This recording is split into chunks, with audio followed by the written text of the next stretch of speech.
Donnie, thanks for joining us on short notice. Where are you today? Oh my God, I think I'm in Minnesota, Dan. we're popping from city to city, but I'm pretty sure we're in Minnesota. Yeah. Have you ever gone on stage and said good evening and had the wrong city?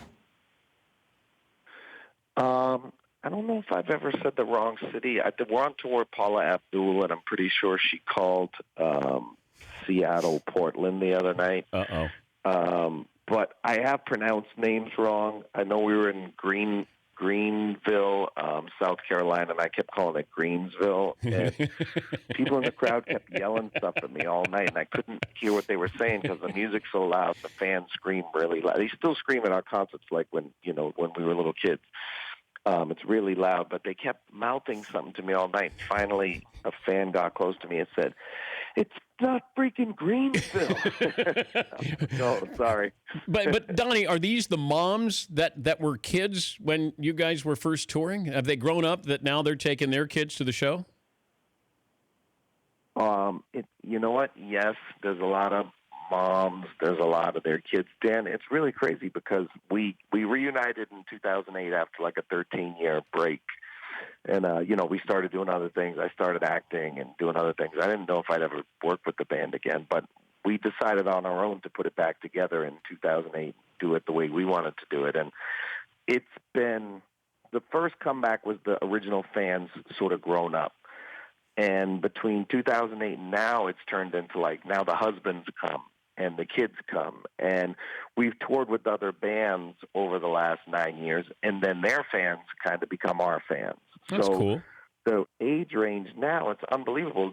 We're selling more tickets now than we did in our reunion tour in 2008, which was one of the biggest tours of 2008. I mean, it just keeps getting bigger and better. And I think the more difficult times get for people in America, or more frustrated people get, the more they seem to want to revert back to the innocent times in their lives, and they come see us. So it's pretty amazing. Could Mark have been in a boy band?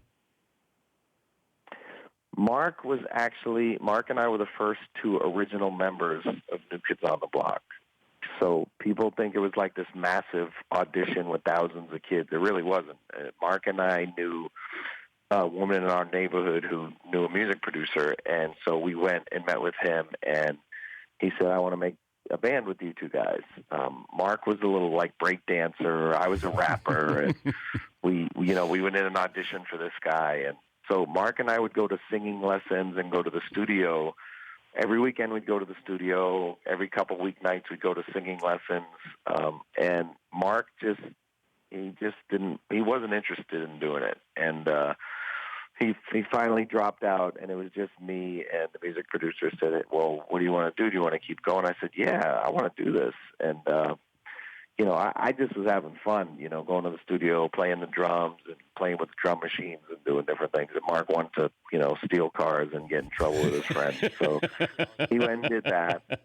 But years later, he started getting in shape, and my mother kept saying, "You got to do something to get him out of the streets." And I said, I wanted to do something to prove myself that I wasn't some manufactured puppet in the New Kids.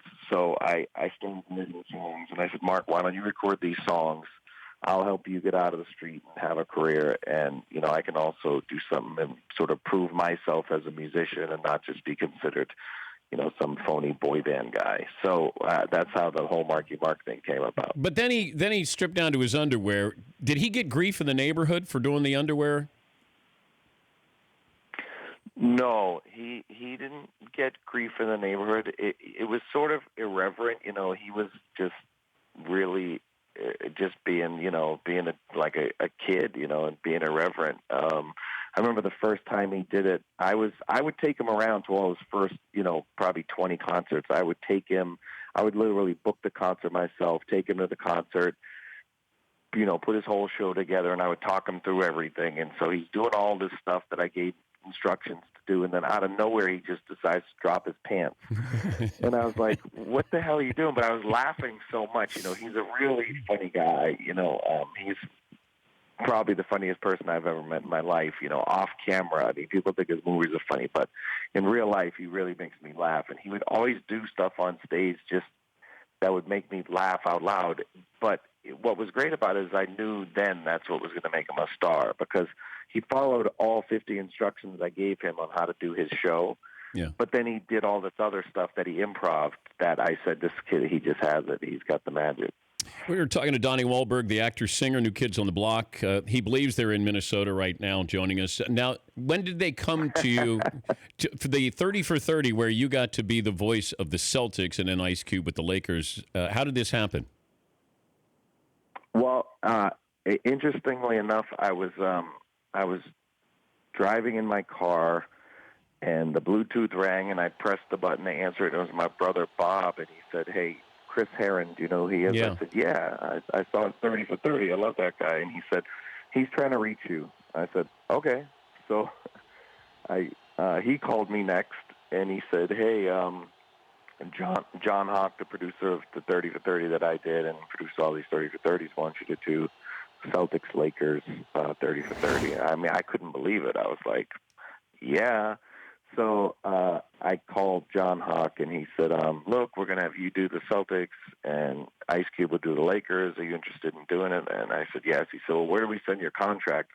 I said, "Dude, don't send me a contract. I'll do this for a grilled cheese sandwich, and I'll pay for it." I would have done anything to be part of this documentary, this 30 for 30. So literally, I got off stage. How important were the Celtics to you?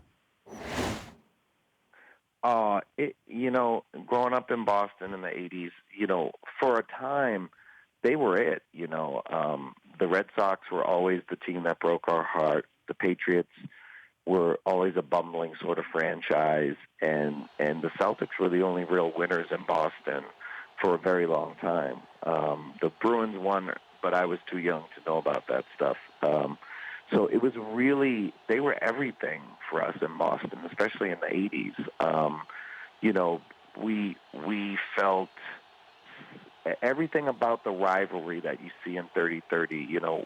We felt it, we lived it, we breathed it. We were the lunch pail guys, and the Lakers were the Hollywood phonies. And I still get mad to this day when I see Mark at the Lakers game sitting next to the Lakers bench and not identifying that he's a Celtics fan. I give him the business all the time, because it's like, what are you doing sitting next to Kobe Bryant? He's like, "Well, I still like the Celtics." I'm like, you don't act like it.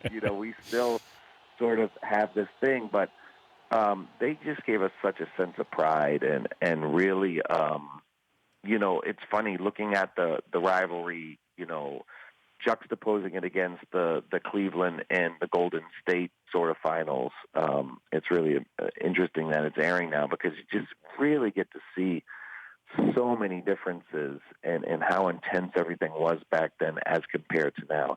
Still intense for fans now, but for the players, it just doesn't seem as intense as it used to be. You ever meet Bird? Yes.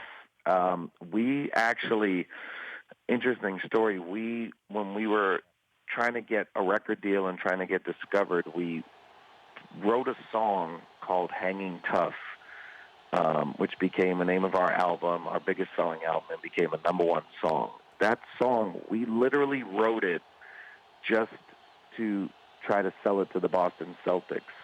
They used to have a slogan every year. So, you'd see bumper stickers around Boston that would say Boston Celtics, no more games, or Boston Celtics this. They'd have little slogans. And we said, hey, how about we'll make this song Hanging Tough, and they'll have a bumper sticker saying Boston Celtics Hanging Tough, and we'll sell them the song.